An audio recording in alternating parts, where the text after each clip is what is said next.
Assalamualaikum warahmatullahi wabarakatuh. Saya Lailatul Sabna Rizky. Di sini saya akan menjelaskan tentang bab 9 yaitu keamanan informasi. Kebutuhan organisasi akan keamanan dan pengendalian. Komputer yang pertama hanya memiliki sedikit perlindungan keamanan, sehingga pada saat terjadi perang Vietnam, terjadi kerusakan instalasi komputer oleh para peretas. Maka dari kalangan industri banyak yang meletakkan penjagaan keamanan untuk mengurangi kerusakan komputer. Yang kedua, keamanan informasi. Information security adalah perlindungan baik peralatan komputer dan non-komputer, fasilitas, data, dan informasi dari penyalahgunaan pihak-pihak yang tidak berwenang. Selanjutnya ada 3 tujuan keamanan informasi, yaitu yang pertama kerahasiaan. Perusahaan berusaha melindungi data dan informasi dari orang yang tidak berwenang. Yang kedua yaitu ketersediaan, yaitu menyediakan data dan informasi bagi pihak yang berwenang. Yang terakhir adalah integritas, yang mana sistem informasi harus merepresentasikan secara akurat sistem fisiknya. Ada beberapa cabang-cabang dalam manajemen keamanan informasi. Yang pertama yaitu Information Security Management atau ISM, yaitu aktivitas untuk menjaga agar sumber daya informasi tetap aman.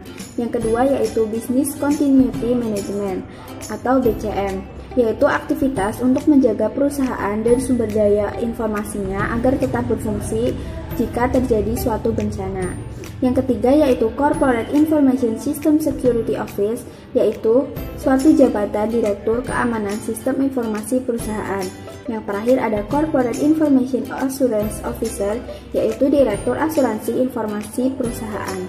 Ada manajemen keamanan informasi. Yang A adalah manajemen resiko. Ada 4 tahap dalam melakukan manajemen resiko, yaitu yang pertama mengidentifikasi ancaman, mengidentifikasi risiko, menentukan kebijakan keamanan informasi, yang terakhir mengimplementasikan pengendalian. Selanjutnya ada kepatuhan terhadap tolok ukur. Yang pertama yaitu tolok ukur yang akan digunakan, lalu selanjutnya menentukan kebijakan keamanan informasi berdasarkan tolok ukur tersebut. Yang terakhir yaitu mengimplementasikan pengendalian. Selanjutnya ada ancaman, yaitu suatu tindakan yang tidak terotorisasi yang mengancam sasaran keamanan sistem. Ada beberapa yang dapat menimbulkan ancaman seperti pada gambar tersebut. Nah, ada istilah information security threat, yaitu orang, organisasi, mekanisme, atau peristiwa yang memiliki potensi untuk membahayakan sumber daya informasi perusahaan. Ancaman tersebut terbagi atas 2, yaitu ancaman internal dan ancaman eksternal. Ancaman internal berasal dari para karyawan perusahaan, pekerja temporer, konsultan, kontraktor, dan mitra bisnis. Sedangkan ancaman eksternal misalnya dari perusahaan lain yang memiliki produk yang sama atau pesaing usaha. Lalu ada tindakan kecelakaan yang disengaja. Sistem keamanan harus mengeliminasi kemungkinan terjadinya kerusakan akibat kecelakaan yang disengaja maupun tidak. Berikut adalah contoh jenis-jenis ancaman yang dapat muncul pada komputer. Yang pertama ada malicious software atau malware, yaitu terdiri atas program lengkap atau segmen kode yang menyerang sistem dan melakukan fungsi yang tidak diharapkan pemilik sistem. Yang kedua ada virus, yaitu program komputer yang dapat mereplikasi dirinya sendiri tanpa diamati pengguna dan menempelkan salinan dirinya pada program bot sektor lain. Yang ketiga yaitu worm atau cacing, yaitu tidak dapat mereplikasi sendiri ke sistem, tapi dapat menyebarkan salinannya melalui email. Yang keempat ada Trojan horse, yaitu dapat mereplikasi diri sendiri, si pengguna menyebarkannya pada sebagai suatu perangkat dan menghasilkan fungsi yang tidak diinginkan. Lalu ada adware, yaitu memunculkan pesan iklan yang mengganggu. Risiko. Information security risk adalah potensi output yang tidak diharapkan dari pelanggaran keamanan informasi oleh ancaman keamanan informasi, yaitu ada pengungkapan informasi yang tidak terotorisasi dan pencurian, penggunaan yang tidak terotorisasi, penghancuran yang tidak terotorisasi dan penolakan layanan, serta modifikasi yang tidak terotorisasi. Lalu ada beberapa persoalan dalam e-commerce yang sering terjadi, yaitu yang pertama, kartu kredit sekali pakai, yaitu mengkhawatirkan pemalsuan kartu kredit dari penggunaan internet. Maka, perusahaan membuat praktik keamanan yang diwajibkan oleh Visa. FISA mengumumkan 10 praktik terkait keamanan dan mengidentifikasi 3 praktik umum untuk diikuti para peritelnya. Nah, berikut di bawah ini adalah 10 praktik keamanan dan 3 praktik umum yang wajib diikuti oleh para peritelnya tersebut. Manajemen risiko. Risiko dapat dikelola dengan cara mengendalikan dan menghilangkan risiko atau mengurangi dampaknya. Pendefinisian risiko terdiri dari 4 langkah, yaitu yang pertama, identifikasi aset bisnis mana saja yang harus dilindungi dari risiko. Yang kedua, menyadari risikonya. Yang ketiga, menentukan tingkatan dampak pada perusahaan jika risiko tersebut terjadi. Yang keempat, yaitu menganalisis kelemahan perusahaan. Ada beberapa dampak yang ditimbulkan dari risiko, yaitu dampak yang parah, dampak signifikan, dan dampak minor, yang tergantung pada kelemahan perusahaan pada tingkat tinggi, tingkat menengah, dan tingkat rendah. Selanjutnya yaitu kebijakan keamanan informasi. Ada 5 fase implementasi kebijakan keamanan. Fase yang pertama yaitu inisiasi proyek, lalu penyusunan kebijakan, konsultasi dan persetujuan, kesadaran dan pendidikan, lalu penyebarluasan kebijakan. Selanjutnya pengendalian atau kontrol, yaitu mekanisme yang diterapkan baik untuk melindungi perusahaan dari risiko atau untuk meminimalkan dampak risiko tersebut pada perusahaan jika terjadi.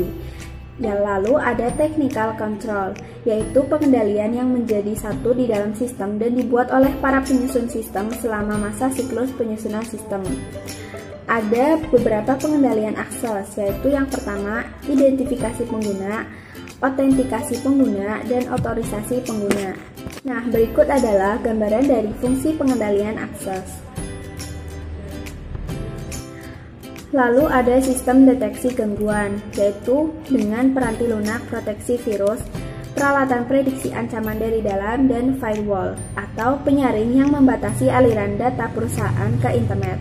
Firewall menyaring paket, firewall penyaring tingkat sirkuit, dan firewall tingkat aplikasi. Lalu dapat digunakan juga pengendalian kriptografis.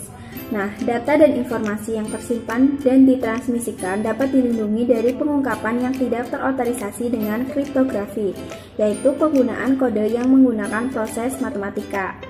Selanjutnya ada juga pengendalian fisik yang dapat dilakukan, yaitu dengan mengunci pintu ruangan komputer. Juga pengendalian formal, yaitu penentuan cara berperilaku, dokumentasi prosedur dan praktik yang diharapkan, dan pengawasan serta pencegahan perilaku yang berbeda dari panduan yang berlaku. Selanjutnya ada pengendalian informal, yaitu program-program pelatihan dan edukasi, dan program pembangunan manajemen. Dukungan pemerintah dan industri. Organisasi pemerintah dan internasional menentukan standar-standar bagi organisasi yang ingin mendapatkan keamanan informasi. Contohnya di Indonesia adalah Standar Keamanan Informasi Nasional atau SKIN, ISO 27001 yaitu Information Security Management System, dan BS 7799 yang terkenal di Inggris. Ada juga standar industri yaitu The Center for Internet Security atau CIS, yaitu industri yang membantu para pengguna membuat sistem yang aman.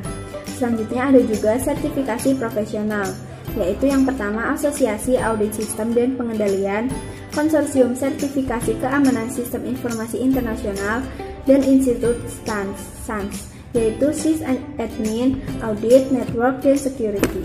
Lalu ada manajemen keberlangsungan bisnis. Business Continuity Management atau BCM yaitu aktivitas yang ditujukan untuk menentukan operasional setelah terjadi gangguan sistem informasi. Ada beberapa rencana yang dapat digunakan, yaitu yang pertama rencana darurat yang menyebutkan cara-cara yang akan menjaga keamanan karyawan jika bencana terjadi, yaitu dengan sistem alarm, prosedur evakuasi, dan sistem pemadaman api. Selanjutnya ada rencana cadangan, yaitu mengatur agar fasilitas komputer cadangan tersedia jika terjadi kerusakan. Cadangan dapat diperoleh melalui redundansi, keberagaman, dan mobilitas. Yang terakhir ada rencana catatan penting yang menentukan cara bagaimana catatan penting, yaitu dokumen, kertas, mikrofilm, dan penyimpanan optis serta magnetis dapat dilindungi. Sekian yang dapat saya sampaikan, kurang lebihnya mohon maaf. Wassalamualaikum warahmatullahi wabarakatuh.